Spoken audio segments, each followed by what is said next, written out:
Mayong adlaw kanatong tanan o karon ato na pong pagahisgutan ang kalanon nga gidili o gitugot. So, daghan na pong issue niini ang Iglesia ni Cristo ug ingon man pud atong mga igsoon diha sa Seventh-day Adventist basta kay magdiskuti kita og pagkaon. Okay, sumaw kini ang panudlo sa atong Santa Iglesia. Ang Santa Iglesia nagtudlo nga ang tanang butang nga gibuhat sa Dios maayo. Maayo ang tanan gibuhat sa Dios, ang tanan angay nga dawaton uban sa pagpasalamat ug walay isalikway bisan unsa kay ang pulong sa Dios ug ang pag-ampo maoy nakapabalaan niini. Unang Timoteo 4:4 ngadto sa 5. Apan diha sa bag-ong daang tugon, dunay pipila ka mga kalanon nga gidili sa Dios ug giisip nga hugaw alang sa iyang katawhan. Kini nga disiplina gihimo sa Dios aron number 1 sa pagpalahi sa iyang katawhan gikan sa uban nga nasod nga naglibot kanila. Ikaduha, sa pagsulay sa ilang pagkamasinugtanon sa iyang mga balaod. Ug ikatulo, pagtudlo kanila sa unang mga pagtulunan sa pagputli sa kaugalingon. Diha sa bag-ong tugon, gipahunong na ni Kristo ang balaod mahitungod sa mga gidili nga kalanon aron pagpahibug-at sa tinuod nga pagkahugaw sa tao nga mao ang sala. Okay, so ani-ana pud ang mga pipila ka mga pagsupak. Apan bago kita misigot sa mga pagsupak, ato nang hangyoon ko una kamo sa pag-subscribe o kalimbanga ka na ang bell o kampana o i-click ang all parang ma-notify ka sa tanan nga mga uploads nato nga mga bag-ong video. Ani ang pagsupak? Diha sa Biblia gidili ang pagkaog dugo tungod kay kini tinubdan sa kinabuhi. Makakaon kamo sa tanang mananap og sa lunhawng mga tanom kay tugyan ko kini kaninyo aron mahimong pagkaon ninyo. Usa lamang kabutang nga gikinahanglan dili ninyo kanon ug kini mao ang karni nga may dugo pa kay ang kinabuhi anaaman sa dugo. Genesis 9:3-4. Adunay talaan sa mga kalanon nga gidili.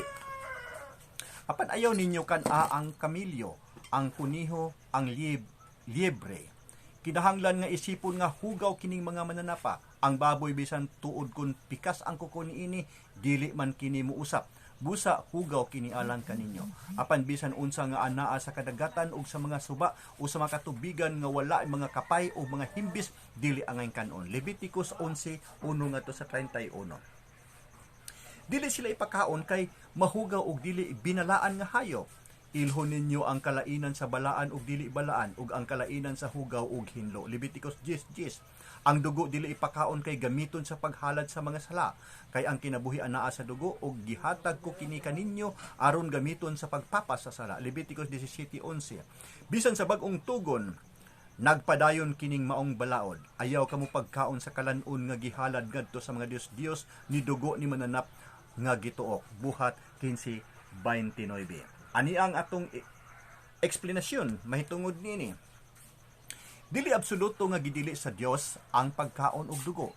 Ug sanglit ang dugo niini wala man dad-a sulod sa sanktuaryo, inyo unta kining gikaon dito sa sanktuaryo sumala sa akong sugo matud sa Dios. Leviticus 10:18. Dunay okasyon nga ang katawhan sa Dios mikaon sa dugo, apan wala sila makasala. Nag-ilugay ang mga tao sa mga butang nga gipamiyaan sa mga kaaway ug nanakop sila mga karnero ug mga baka ug ilang giihaw ug kini ilang gikaon lakip ang dugo. Kung ako ang nakasala o si Jonathan, ipakita ang urim. Apan kung ang nakasala mao ang katawan sa Israel, ang tunim maoy ipakita. Apan ang nagtug-an sa ripa mao si Jonathan o si Saul. Unang Samuel 14:32-41. Diha sa bag-ong tugon, gipahayag ni Hesus nga mahimong kanon ang tanang pagkaon bisan unsa nga mosulod sa baba sa tao dili makapahugaw kaniya kay kini dili man mosulod sa iyang kasing-kasing kun dili ngadto sa iyang tiyan ug unya mugula usab sa lawas. Sa pagsulti ni Hesus niini iyang gipahayag nga mahimong kanon ang tanang pagkaon. Marcos 7:18 ngadto sa 19. Si Jesus mingon usab, kaon kamo sa tanan nga idulot kaninyo. Lucas 10:8.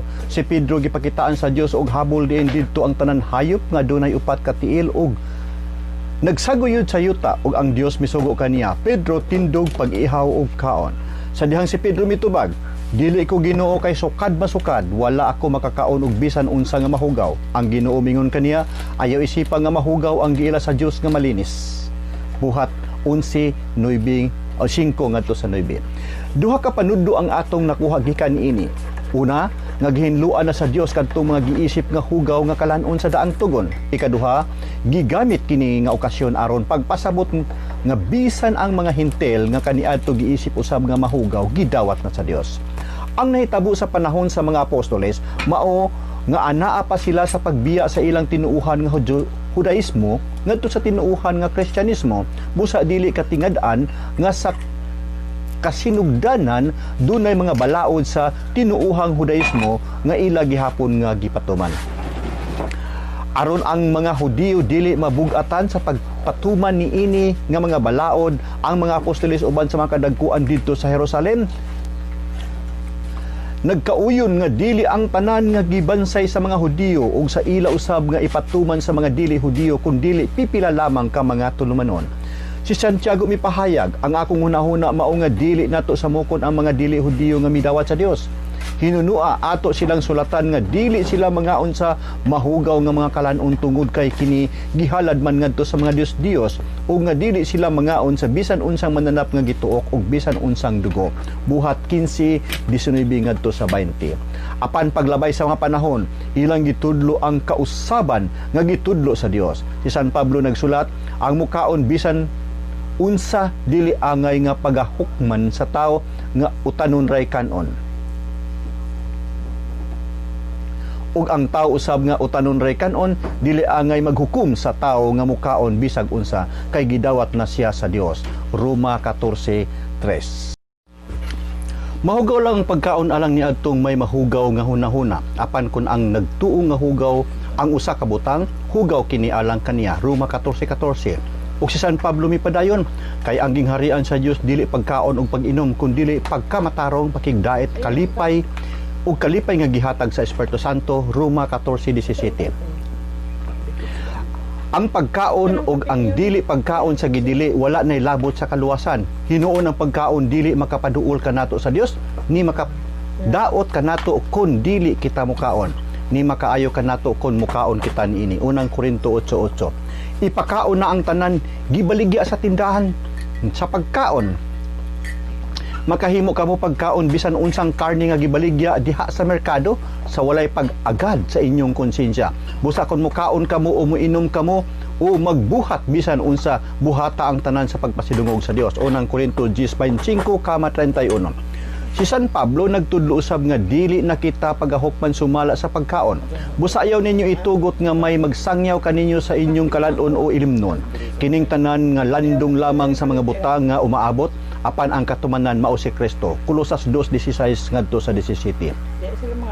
Angay natong paminahon kining nasulat sa taga Hebreo, ayaw itugot nga ang lahi nga mga pagtulunan maka patipas kaninyo gikan sa matarong agianan.